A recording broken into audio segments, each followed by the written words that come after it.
a good point is that the QC control is tight. Yeah. Sometimes that's the bane of my existence. I can't see the blemish. And they're going, oh yeah, it's there. I said, well, where is it? So, fair enough. The times, the age, maybe? Yeah, it could be. I'm getting some new glasses, but my humour is I say, well, even with my glasses, I can't bloody well see it. You know, so.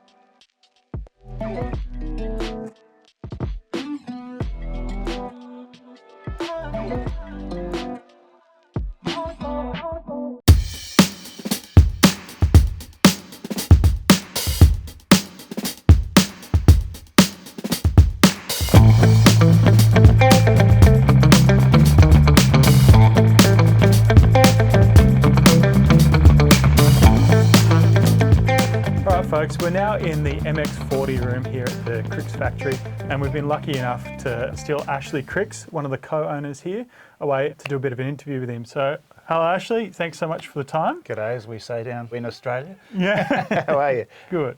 Like most family-run companies, I'm sure there isn't much that you don't have a part of, but can you sort of tell our viewers what your main role here is at Krix? My main role here at Krix is commercial cinema sales. So you're right, I have my finger in many different parts of the business, being a co-owner, so it's very important, and a director, of course. So myself, Scott and Gary play our part, and we all make decisions as a group.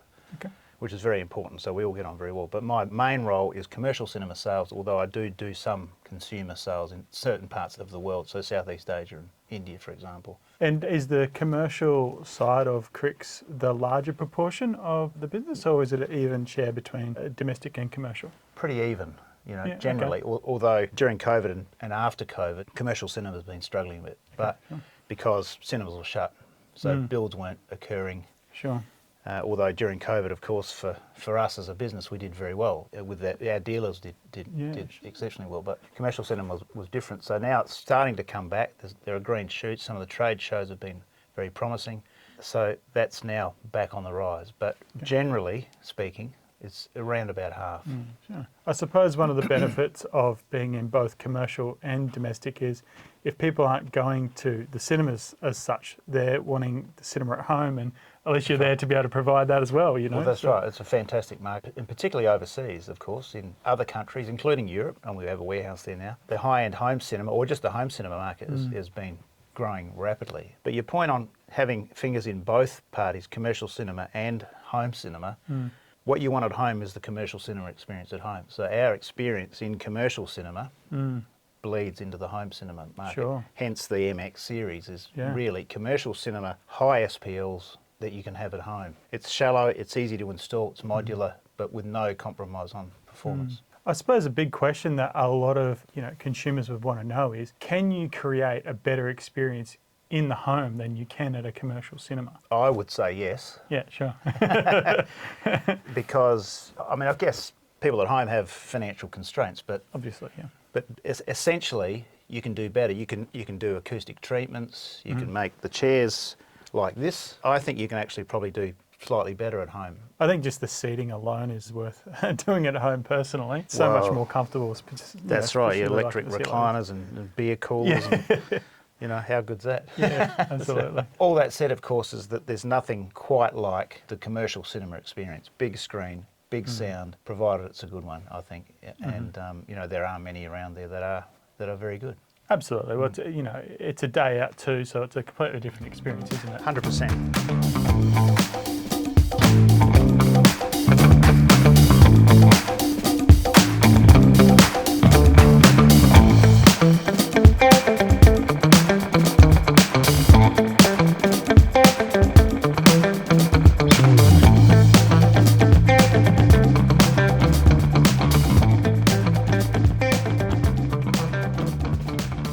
I'm not sure whether it was a light bulb moment or whether it was an evolution, because Scott was always interested in audio. So even when he was at high school, he used to gut the the family radios and rip all the speakers out and make the perfect enclosure for the old Bakelite radios, valve Yeah, radios. I know the ones, yeah. There was a compromise there with the speaker in that sort of enclosure. While it worked quite well, he wanted to make it better. He made his own amplifier at home, all that kind of stuff. So I think after he did electronic engineering, got his degree in electronic engineering, his passion for audio never really died. So he then started building loudspeakers for friends, and then it grew from there. I shared a house with him at Hawthorn, so like most businesses, they start in garages. You know? Yeah. And Humble then they beginnings, move, yeah. very humble beginnings. You start with one person. Then I joined Scott sort of after a while and got into this audio craziness, you know, as you do in the 70s. Yeah, absolutely, yeah.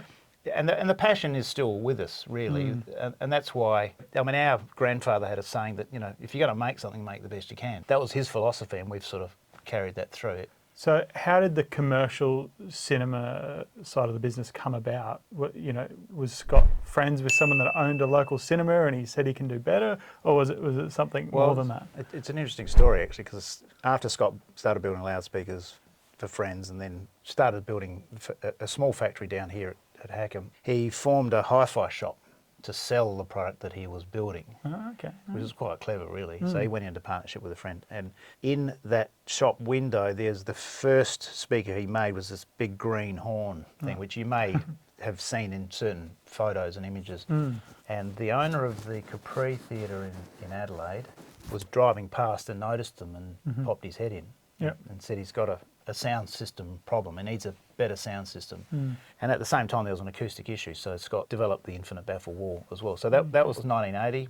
That was our beginnings in commercial cinema, which really puts us as one of the older commercial cinema loudspeakers in the world. So how many Australian cinemas would you say feature Krix? Where can somebody go to a commercial cinema to experience the Krix sound? Basically, there's a lot of independents. Here in South Australia, there's Wallace. Some of the Hoyt cinemas, Event cinemas. We started with Grady Unions. Bert Carroll Coyle had some of our stuff. Yeah, there, pretty big names, Yeah, maybe 60 to 70% of cinemas would be Krix, I would think, in Australia. Oh, wow, that big a number. And of course, we export, so there's all over the world. I think there's at least 4,000 screens now worldwide that are Krix. That's a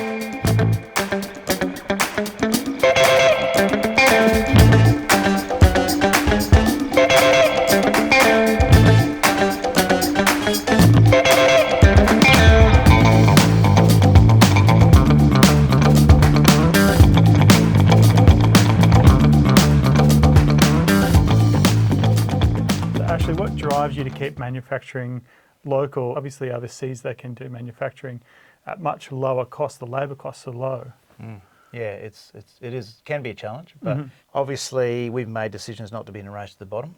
We believe in Australian manufacturing. We can do it here more efficiently. I think you'll find in lower labour cost countries is that they might have 3 or 4 machines. So they'll have an old CNC machine, they'll have an old multi-head drill press, they'll have a belt sander thing, and you know it's all hands-on because labour's so cheap. So for us, the way we gain efficiency is with smarter programming, the use of 5-axis CNC machines, so that we let the machine do everything within reason as much as it can. So we saw that the today. drilling, the mitering, you know, so basically it comes off as a complete kit. We're obviously very efficient about the material we use, so we try and nest everything and use the whole sheet efficiently and cost. So every little cutout we'll try and fit a brace in. We'll get that brace out of there rather than cutting a big sheet up into 500 square bits. Using the whole board.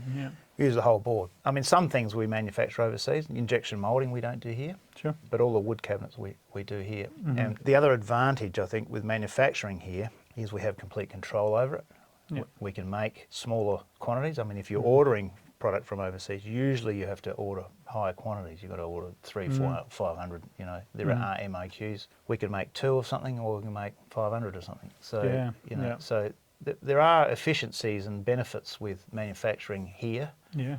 And of course, we're looking after Australian labour. We do things environmentally correctly. There's a bucket load of solar panels here. Great. Yeah. We're trying to be more efficient. We recycle everything we can. We recycle all the cardboard, the plastics, the whole lot. So Yeah, good on you. we take care to do this right. It's great. Yeah, it's great from a circular economy side of things to keep the money within the country and support Australia for sure. Well, that's right. Yeah. Yeah. But on just harking back to one of your comments you just said before, during that factory tour, we were pointed out a defect that, to be honest, I couldn't even see unless I turned my head on the right angle, and that quality control. I don't believe you'd be able to get that in overseas manufacturing because it's just so hard to hit. But on top of that as well, your ability to do custom cabinets to any colour or something like that means it doesn't have to be an MOQ thing. That's right. We can custom build. We can alter the size slightly if required. Everything we make is tested here. So we've got control over it. But I think also the measure of a good company, I think, is how they react when there's a problem. So we're customer driven. So if the customer has a problem, we'll stand by the product and support them. Whereas some companies, if they're not a very good company, I think will back away from their responsibility. So Absolutely.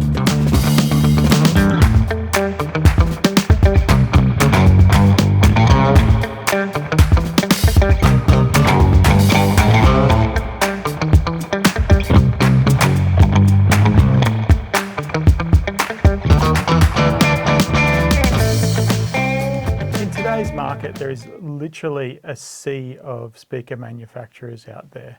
What sets Krix speakers apart from everybody else, and who is a Krix customer? I think one key difference that sets us apart from a lot of companies that are of our age is the fact that it's still family owned. So the passion is still here. The founder's still, Scott, is still here with us. Sounds like he's about to die, doesn't it? That's right.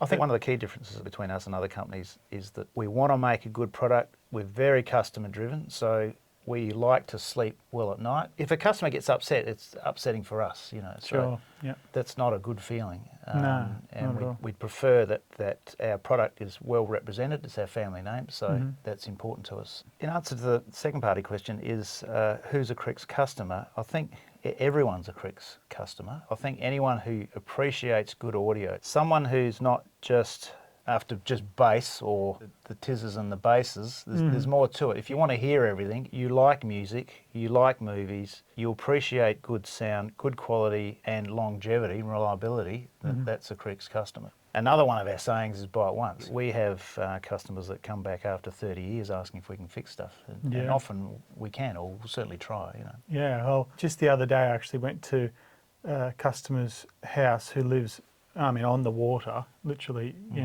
and to my surprise, there was a set of Krix speakers there, and I felt the drivers, I listened to them, and you're talking about 20 years on the coastline, and they're still working as good as the day they were made. So that's right. It was a good testament to the speaker. Before we go and have a look at some of the commercial cinema speakers, what can we look forward to from Krix? What's new in 23, 24? Well, can't say too much, but obviously we're coming up to our 50th year in 2024. Well, congratulations. Yeah, I know. That's a good stint. I've got away with it so far. I'm still alive, so good on. We do have a couple of products in mind to celebrate that anniversary. Great. So, but other than that, I'd rather not say too much. But we're always working on new products. We've got new ideas, and we intend to remain here for a very long time. Okay, excellent. Well, you don't know this yet, but we were just speaking to the R&D and engineers, and we're convincing them to go down a path of speakers, and it's going to cost you a lot of money, so thanks for that. Great. We'll let you all know. I'll go into the R&D department in a minute then.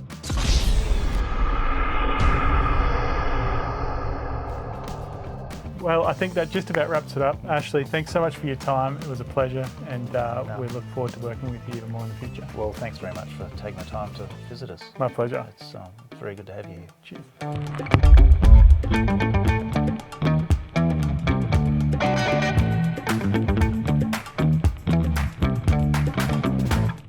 Oh, did I mention that we've been around for 50 years? 50 years. Good God.